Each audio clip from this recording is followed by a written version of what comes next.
Hello students, welcome to chapter number 4 chemical kinetics.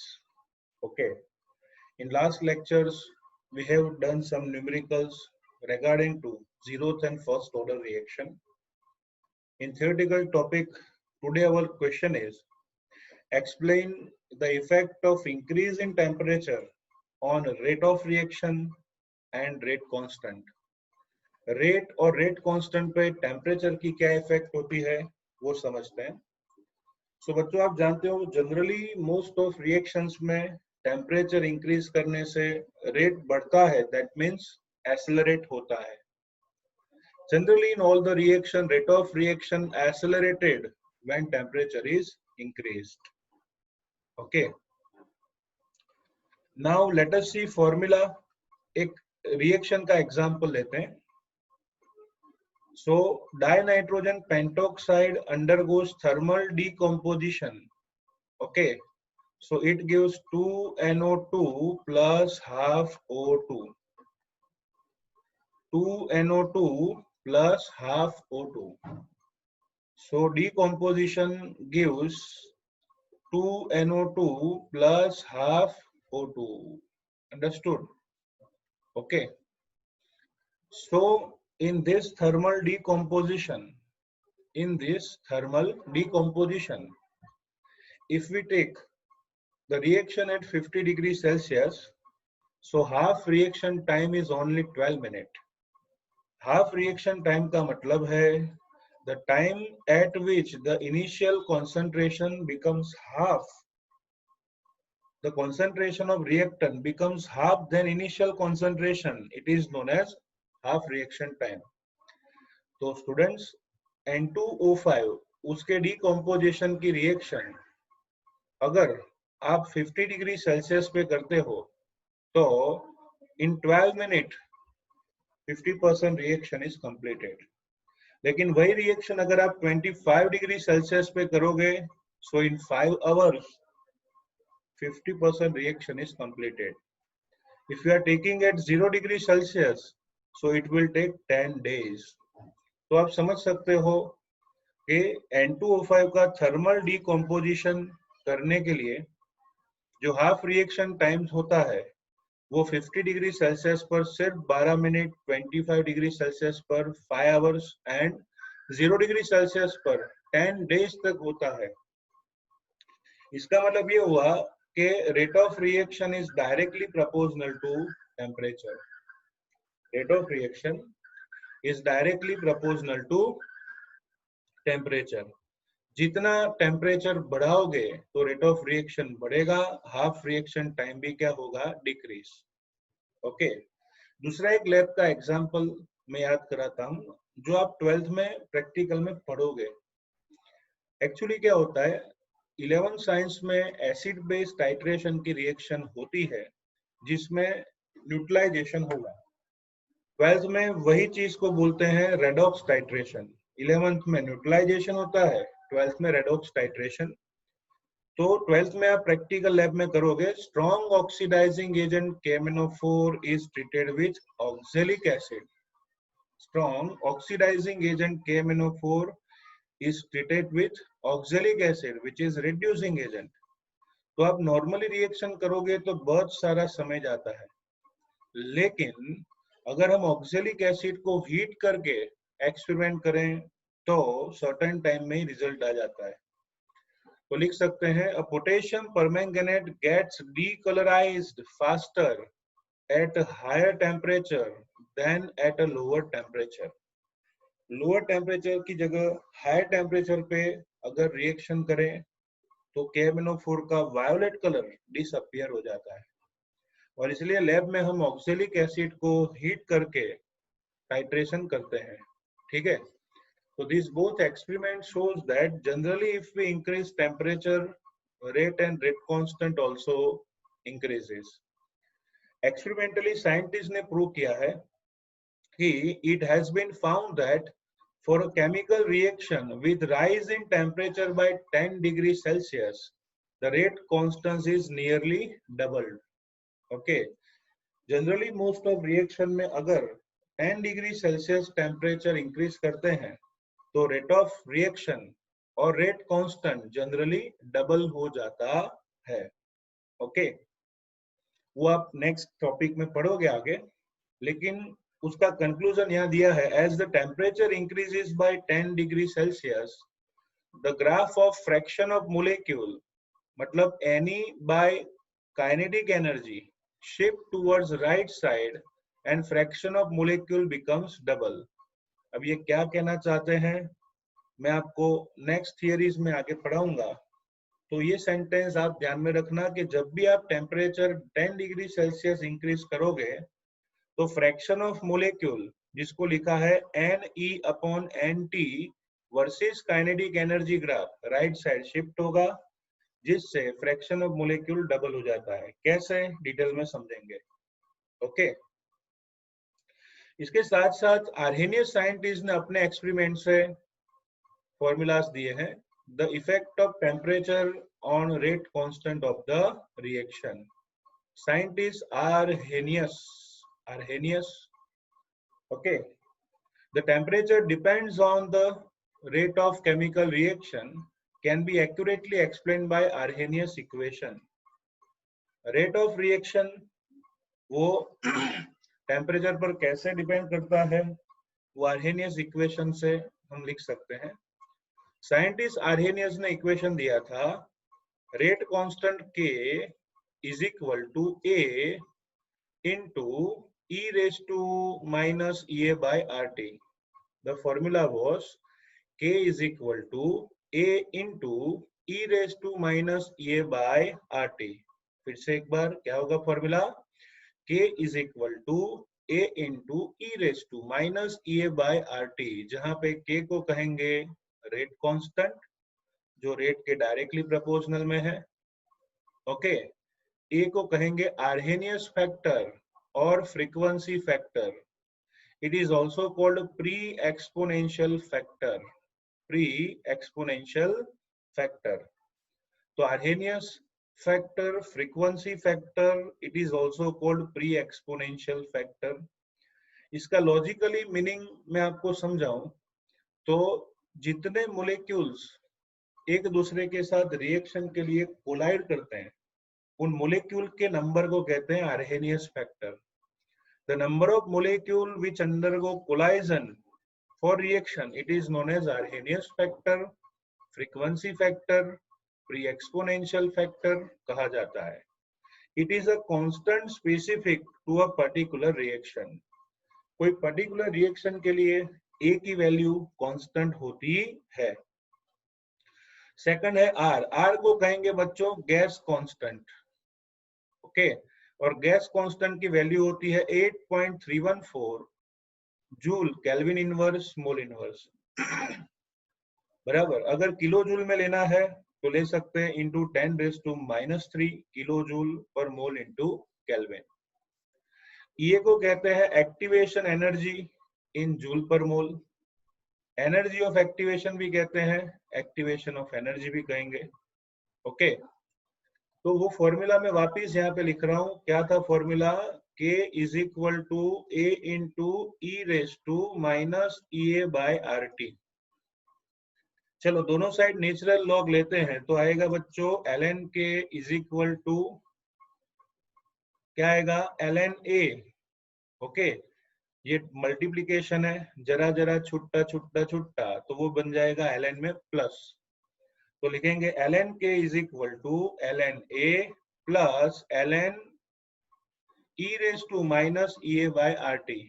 इस पूरे step को मैं समझाता हूं जिससे आपको प्रॉब्लम नहीं होगी। देखो यहाँ नेचुरल लॉग लेते हैं, ln K is equal to ln A plus ln E raise to minus EA by RT। तो आप जानते हो बच्चों ln E बेस E तो log E बेस E तो क्या होगा 1, ये आगे आएगा। तो लिखेंगे ln A minus EA by RT। तो ये हुआ फॉर्मूला ln K का, बराबर। सेम फॉर्मूला आपको यहाँ पे डायरेक्ट दिया है। नाउ कंपेयर, एक काम करते हैं, पहले तो ln K है ना, उसको नेचुरल लॉग में से 10 बेस में कन्वर्ट करें तो आएगा 2.303 log of K is equal to minus EA upon RT plus 2.303 log of A। और अगर सभी को 2.303 से डिवाइड कर लें तो ये फॉर्मूला आएगा log of K is equal to minus EA upon 2.303 R।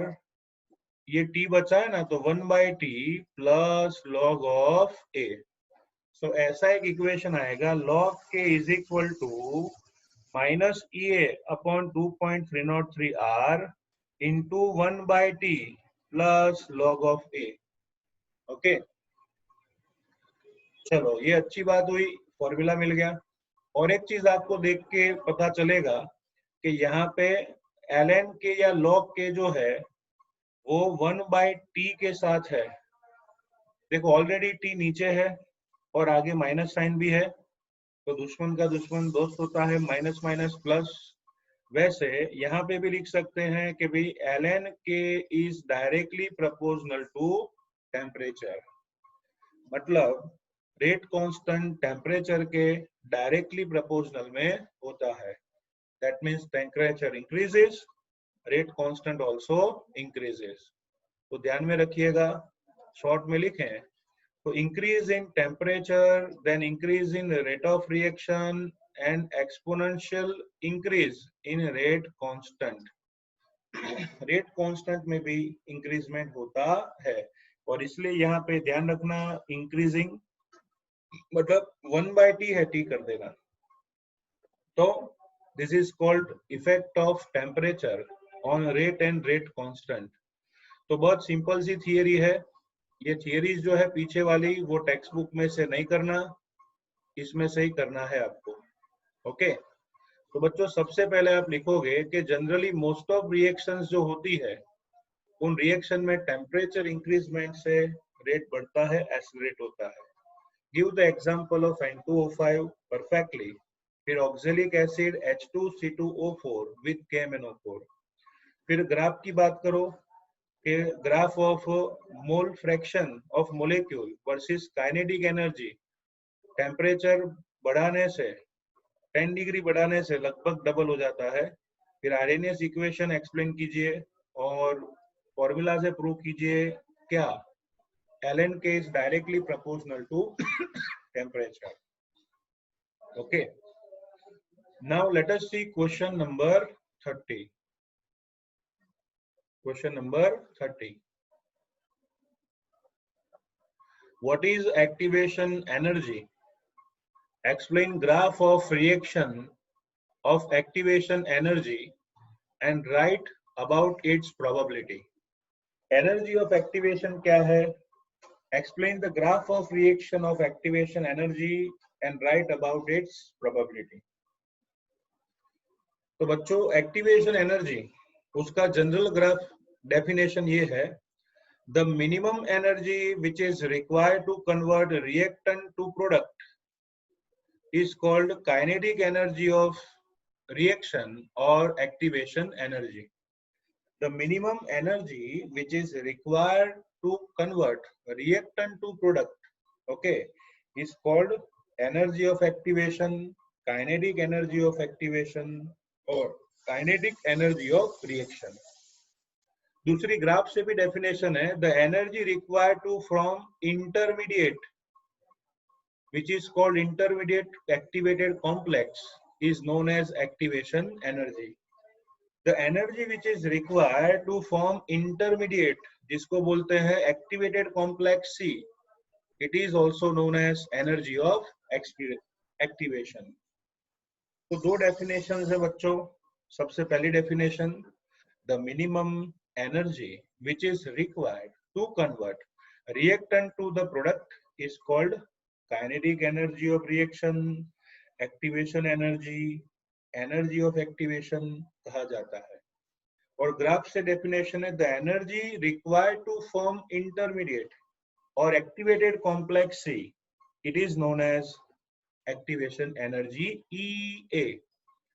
उसको समझने के लिए बच्चों एग्जांपल लेते हैं कि H2 और I2 रिएक्शन करके HI बनाते हैं। Okay, H2 or I2 undergoes chemical process by collision and gives 2HI. ठीक है. According to the Arrhenius, this reaction can take place only when a molecule of hydrogen and a molecule of iodine collide to form an unstable intermediate.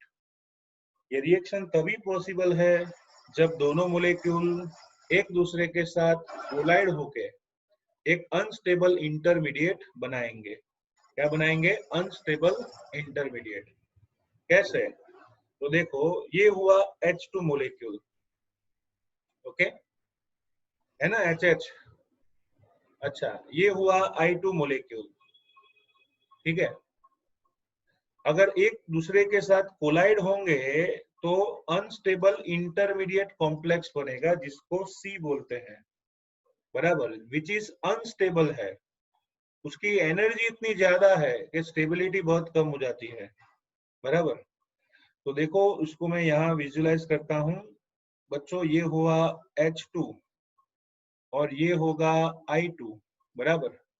दोनों एक दूसरे से collide होंगे तो उनसे बनेगा ऐसा H, ओके, और H. यहाँ आएगा I और I. तो HH धीरे धीरे सेपरेट होते हैं, I सेपरेट होते हैं, और ये दोनों एक दूसरे के नजदीक आएंगे कोलिजन टाइम पे. तो मैं ऐसा लिख सकता हूं, दिस लाइक दिस, ओके. तो इसे एक्टिवेटेड कॉम्प्लेक्स कहते हैं. क्या कहते हैं? Activated complex. और बाद में वो कन्वर्ट हो जाते हैं HI एंड HI. अंडरस्टूड. तो शुरू में H2 और I2 में स्ट्रॉन्ग बॉन्ड्स थे. जैसे ही कोलाइजन हुआ तो ओल्ड बॉन्ड धीरे धीरे ब्रेक होते जाते हैं और नया बॉन्ड भी धीरे धीरे फॉर्म होता जाता है. तो ऐसा स्टेट जिसमें पुराने बॉन्ड टूट रहे हैं और नए बॉन्ड फॉर्मेशन का काम चल रहा है, तो उसे एक्टिवेटेड कॉम्प्लेक्स या इंटरमीडिएट सी कहते हैं. फिर क्या होगा? इंटरमीडिएट बनने के बाद बॉन्ड्स में वाइब्रेशन होगा, ओके, और इस वाइब्रेशन की वजह से पुराने बॉन्ड्स ब्रेक हो जाते हैं और HI बनेगा. अंडरस्टूड? ओके. तो ये हुई एक रिएक्शन जो आपको ग्राफ से समझनी है.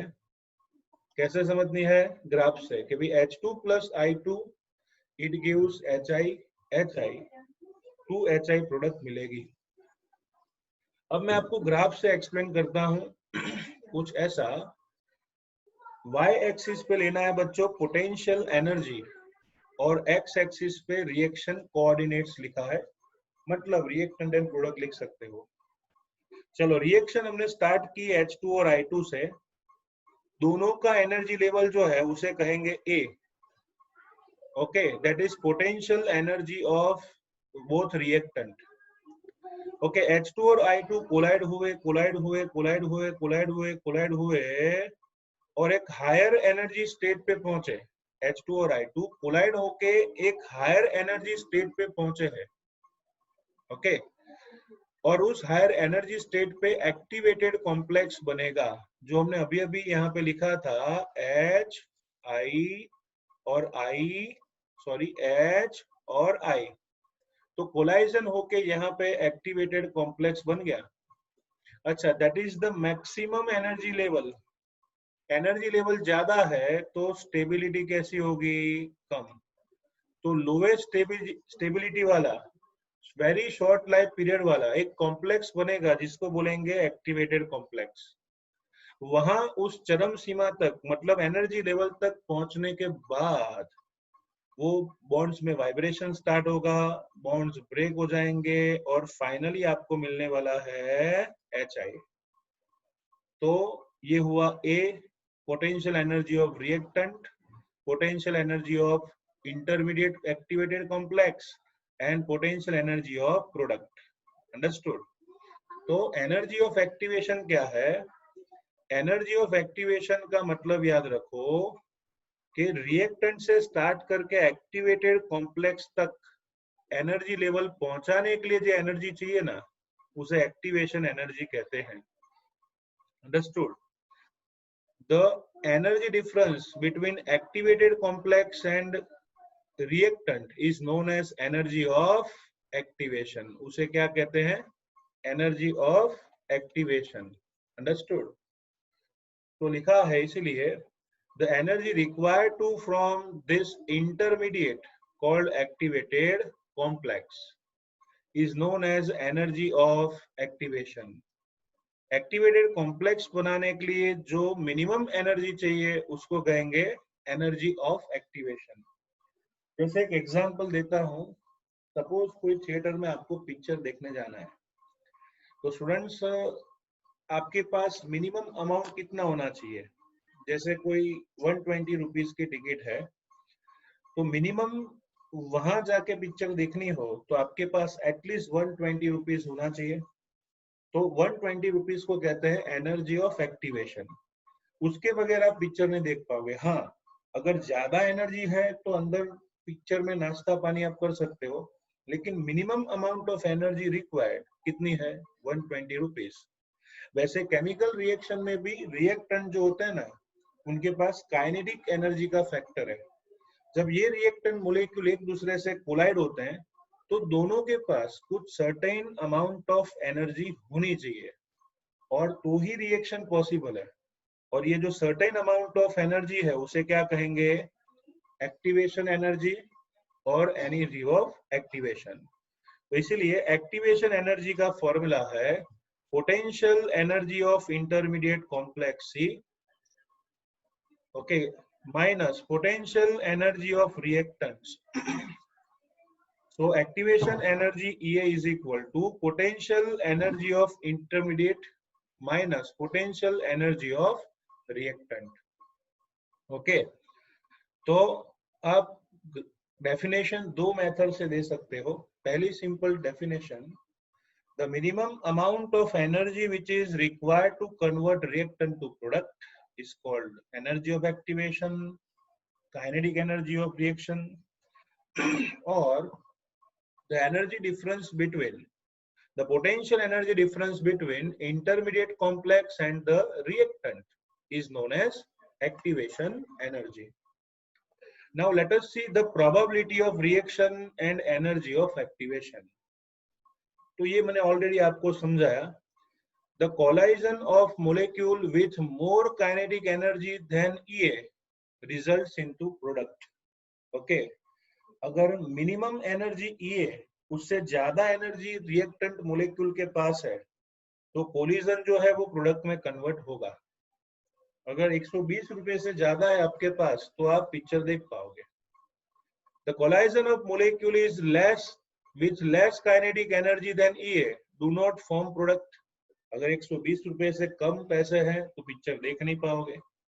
लिखा है the collision of molecule with less kinetic energy than EA do not form product.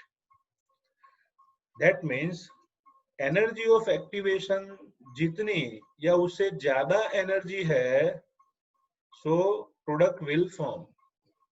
Okay, energy of activation जितनी या उससे ज्यादा एनर्जी है तो ही प्रोडक्ट बनेगी. मीनिंग वही हुआ. इतना ही नहीं, according to Arrhenius energy of activation and rate reaction, Arrhenius के हिसाब से एनर्जी ऑफ एक्टिवेशन और रेट कांस्टेंट रिलेशन होता है K is equal to A into E raise to minus EA by RT. या फिर लिख सकते हैं ln K is equal to ln A minus EA by RT. तो फॉर्मूला से भी आप समझ सकते हो what is the relation between energy of activation and rate constant K. तो बच्चों, probability of reaction and energy of activation में आपको इतना ही याद रखना है कि अगर कोलिजन EA से ज्यादा एनर्जी से हुआ तो प्रोडक्ट विल फॉर्म. अगर कोलिजन EA से कम एनर्जी लेके हुआ रिएक्शन डजंट अकर. अगर एनर्जी EA जितनी या उससे ज्यादा है तो रिएक्शन होगी. और finally the relation between rate constant K and energy of activation क्या होगा? K is equal to A into E raise to minus EA by RT. Okay, simple. So this is called energy of activation and relation between graph. Okay. Our next question is explain the effect on reaction by Boltzmann and Maxwell graph. Okay. Boltzmann और Maxwell के graph से the effect of reaction आपको समझाना है. Okay. चलो, दो scientist थे, पहला था बोल्ट्जमैन और दूसरा है मैक्सवेल. दोनों ने ग्राफ से एक्सप्लेन किया था rate of reaction and kinetic energy. So all the molecules in the reacting species do not have the same kinetic energy. Since it is difficult to predict the behavior of any one molecule with precision. कहने का मतलब है कोई भी reactants हो, उन सभी की काइनेटिक एनर्जी एक तो सेम नहीं होती है, डिफरेंट होती है. और उसके साथ साथ किसी भी सिंगल मोलेक्यूल की काइनेटिक एनर्जी का एक्यूरेटली, प्रिसीजन से स्टडी करना डिफिकल्ट है, क्योंकि आप जानते हो सैंपल में बहुत सारे मोलेक्यूल्स होते हैं. किसी भी सिंगल मोलेक्यूल को लेके आप कैसे स्टडी कर पाओगे. तो इसलिए मैक्सवेल एंड बोल्ट्जमैन, इन दोनों साइंटिस्ट ने स्टैटिस्टिक यूज किया था for prediction about the behaviour of large number of molecule. Okay. So Maxwell and Boltzmann used statistics to predict the behavior of large number of molecule. Okay. उन्होंने लिया था fraction of molecule which experiences successful collision. मतलब reaction करने में सफल होने वाले molecule का फ्रैक्शन.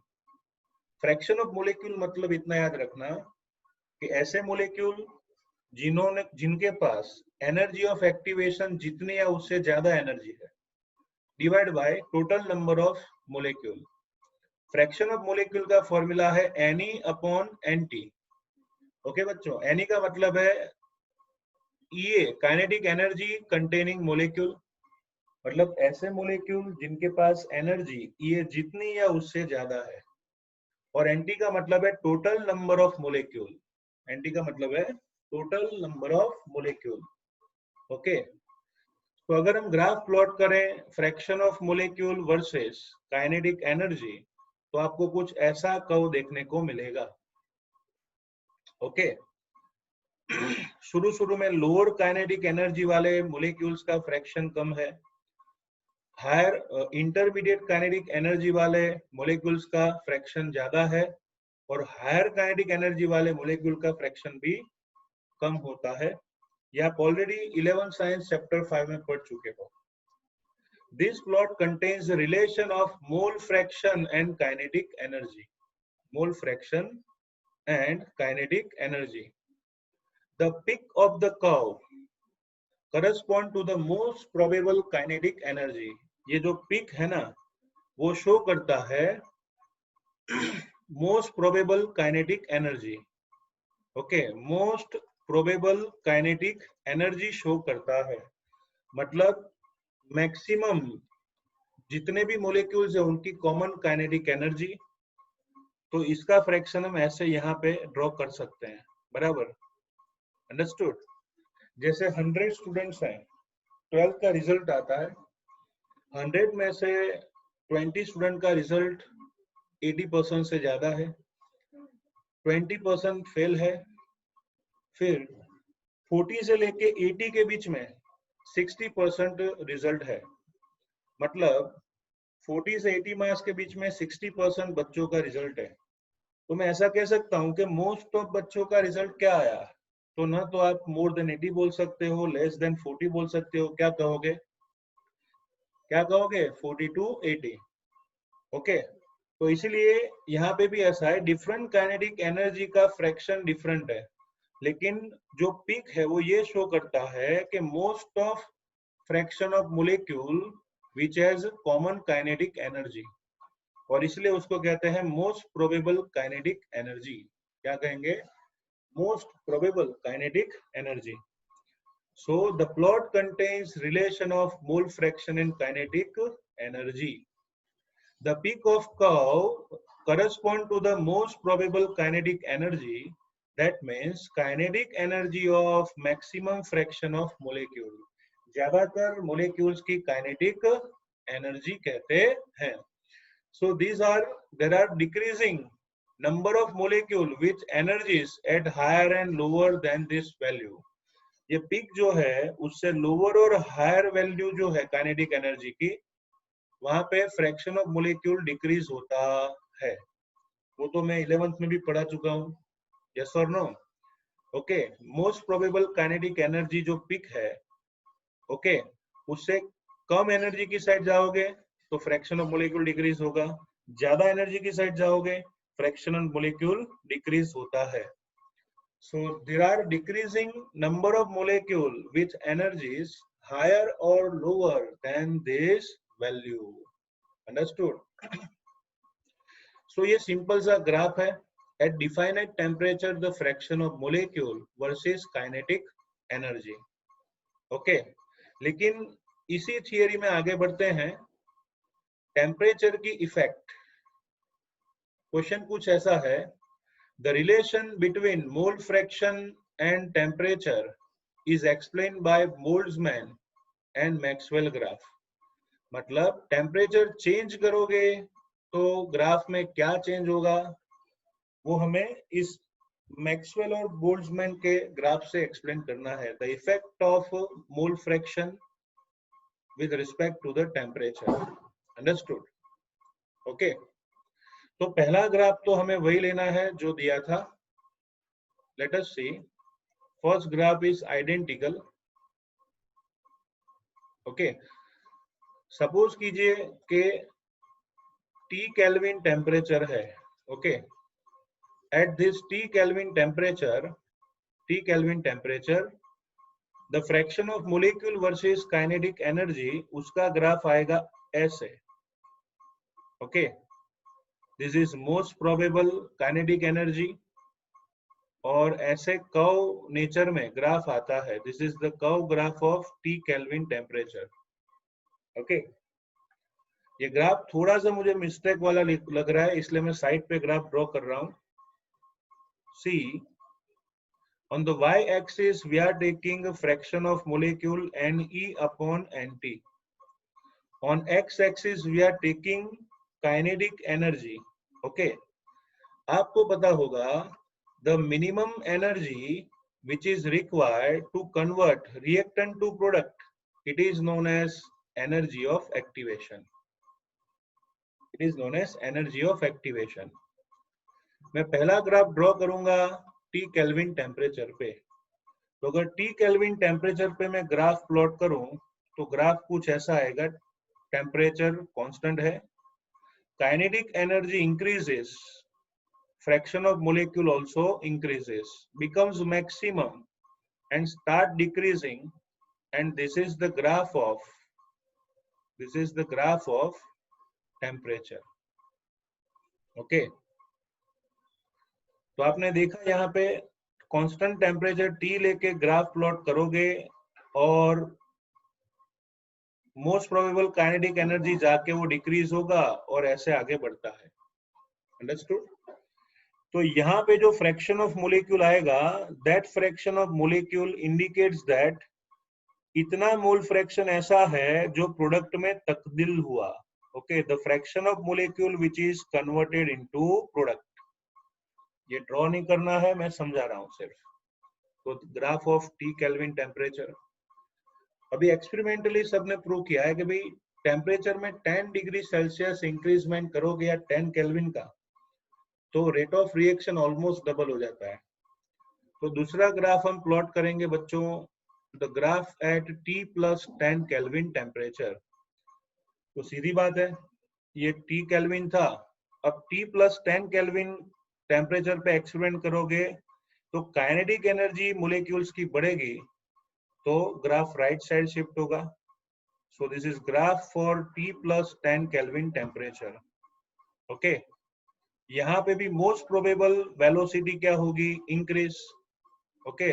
यहाँ थी वो यहाँ आ गई और स्टार्ट डिक्रीजिंग. यहाँ से स्टार्ट करेंगे तो ऐसा ग्राफ देखने को मिलता है. तो उससे हुआ क्या? तो पहली चीज, टेम्परेचर बढ़ाने से जो मोस्ट प्रोबेबल काइनेटिक एनर्जी थी वो इंक्रीज हुई और इसी वजह से ग्राफ राइट साइड शिफ्ट हो गया। यहां से यहां है तो ग्राफ राइट साइड शिफ्ट हुआ। Second thing, fraction of molecule becomes almost double. मतलब आप देख सकते हो कि पहले जितना मोल फ्रैक्शन था उतना ही बढ़ा, मतलब ऑलमोस्ट डबल हो गया मोल फ्रैक्शन। तो y एक्सिस पे है सक्सेसफुल मोल फ्रैक्शन, मतलब the number of molecule which is converted into product. तो पहले जितने मोलिक्यूल्स है उससे ऑलमोस्ट डबल हो गए। अंडरस्टूड?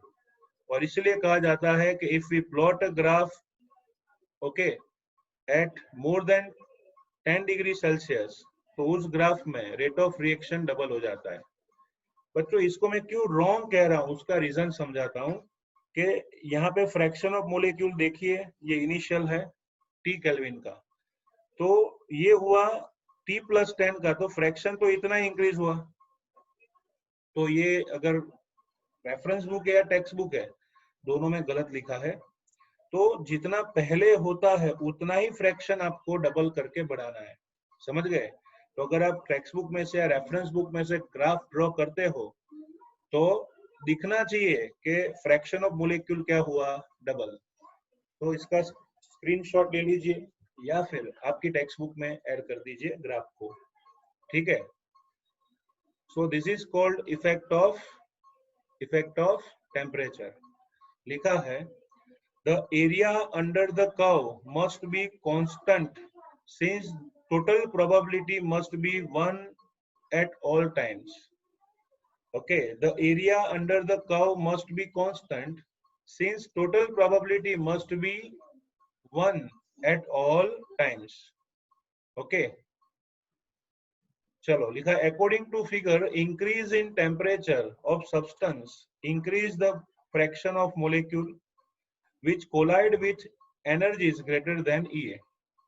ओके, तो आपने देखा फ्रैक्शन में यहाँ शो किया था डायग्राम में, वो इंक्रीज होता है।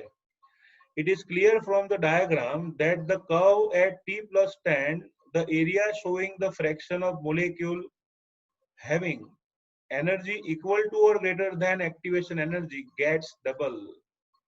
कहाँ से डबल दिखा है उन्होंने? हमें तो ये ड्रॉ करना है। समझ में आया ना? लिख रहे हैं, ड्रॉ कुछ अलग किया हुआ है। तो ध्यान में रखिए स्टूडेंट्स, आपको ग्राफ ऐसे ही ड्रॉ करना है, ऑलमोस्ट डबल जैसा दिखना चाहिए। ठीक है? ओके,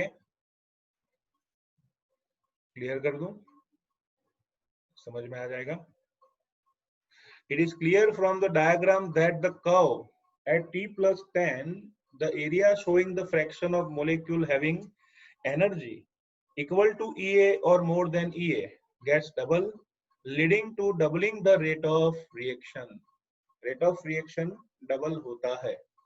तो ग्राफ समझ लीजिए, अपनी लैंग्वेज में लिखोगे तो भी चलेगा, डोंट वरी अबाउट दिस। ठीक है?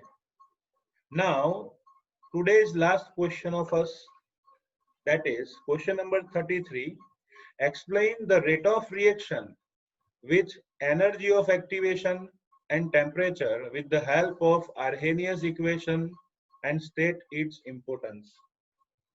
रेट ऑफ रिएक्शन उसको एक्सप्लेन कीजिए ईए से, टेम्परेचर से, और आर्हेनियस इक्वेशन का इंपॉर्टेंस क्या है। तो बच्चों, आर्हेनियस साइंटिस्ट ने अपने एक्सपेरिमेंट से ऐसा प्रूव किया था कि rate constant K is directly proportional to temperature.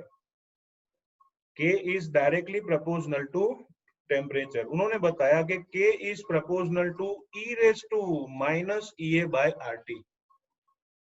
Rate constant of the reaction is directly proportional to e raised to minus EA by RT.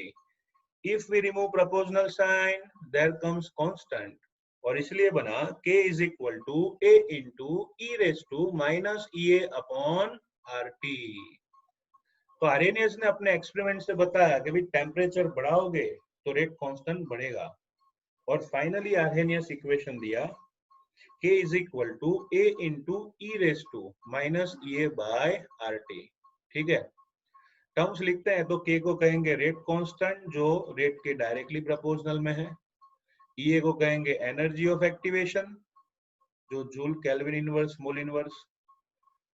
T को कहेंगे एब्सोल्यूट टेम्परेचर, R को कहेंगे गैस कांस्टेंट, A है Arrhenius frequency, Arrhenius factor और frequency factor या pre exponential factor. एक चीज मैं आपको बता दूं, यहाँ पे थोड़ी मिस्टेक है, एनर्जी ऑफ एक्टिवेशन में केल्विन नहीं आएगा। एनर्जी ऑफ एक्टिवेशन का यूनिट होता है जूल पर मोल। ओके, तो दिस इज आर्हेनियस इक्वेशन। बहुत अच्छा सा इक्वेशन है, बोलो मेरे साथ, K is equal to A into e raise to minus E by R T. ठीक है, चलो मैं वापिस लिखूंगा यहाँ पे, K is equal to A into e raise to minus E by R T. Natural log लें तो आएगा ln K is equal to ln A plus ln e raise to minus E by R T. आपको बता दूं ln e तो क्या होता है 1, इसको आगे ले जाओ। So ln K is equal to minus E upon R T plus ln A। चलो भाई जरा जरा छुट्टा छुट्टा छुट्टा, यहाँ पे आप समझ सकते हो, ये हुआ बच्चों y एक्सिस, ये जो 1/t है उसे कहेंगे हम x एक्सिस 1/t, और ln A को कहेंगे इंटरसेक्शन C, और स्लोप होगा minus okay E by R. तो अगर इन सभी पैरामीटर्स को ध्यान में रखें तो नेगेटिव स्लोप की स्ट्रेट लाइन बनेगी। So if we plot a graph of ln K versus 1/t, ln K versus 1/t, so it is negative slope straight line, और स्लोप की वैल्यू होती है माइनस ए अपॉन आर। और intersection की बात करूं तो वो आएगा बच्चों ln A। इंटरसेप्टन, इंटरसेप्ट आएगा यहाँ पे, इंटरसेक्शन क्या आएगा ln A। Understood? Okay, so this is called graph, इसे कहेंगे graph of Arrhenius equation, that is known as graph of Arrhenius equation. Okay, now calculation of EA and A। How can we obtain EA and A? तो आपने अभी अभी देखा कि यहाँ पे स्लोप जो है वो माइनस ए अपॉन आर है। ओके, स्लोप क्या है minus E upon R. Understood? So slope minus E upon R है, तो मैथमेटिक्स का यूज करो। Slope is equal to minus E by R, तो एनर्जी ऑफ एक्टिवेशन फाइंड करनी है, तो negative slope multiply by R करोगे तो आपको मिल जाएगा एनर्जी ऑफ एक्टिवेशन।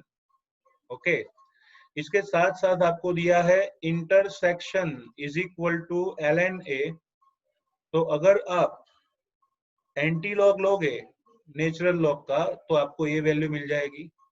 सो यहाँ पे दो वैल्यूज जो है रिएक्शन में कांस्टेंट होती है, first is EA and second is A, और इन दोनों वैल्यूज को आप इंटरसेक्शन और स्लोप से डिसाइड कर सकते हो।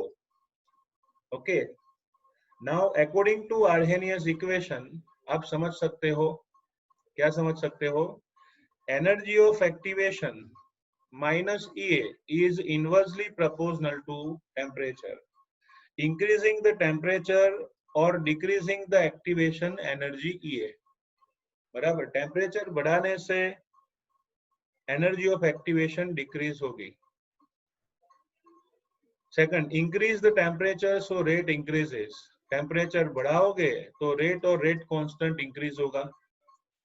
Energy of activation is less so the rate is more, जितनी एनर्जी ऑफ एक्टिवेशन कम होगी उतना रेट कैसा होगा, ज्यादा। सीधी बात है ना? अंडरस्टूड? एनर्जी ऑफ एक्टिवेशन जितनी कम होगी उतना रेट ऑफ रिएक्शन क्या होगा, ज्यादा। जैसे 500 रुपए की कोई पिक्चर की टिकट है तो शायद मंथ में एक बार जाओगे, लेकिन 60 रुपए है अनुपम थिएटर की तरफ, तो फिर सीधी बात है हर फ्राइडे को पहुंच जाओगे वहां पे। तो एनर्जी ऑफ एक्टिवेशन जितनी कम होगी उतना रेट क्या होगा, ज्यादा। Understood? So this is Arrhenius equation. क्या है ये? Arrhenius equation. उससे जो एजम्पशन निकला है वो यहाँ पे हम ऐड कर सकते हैं।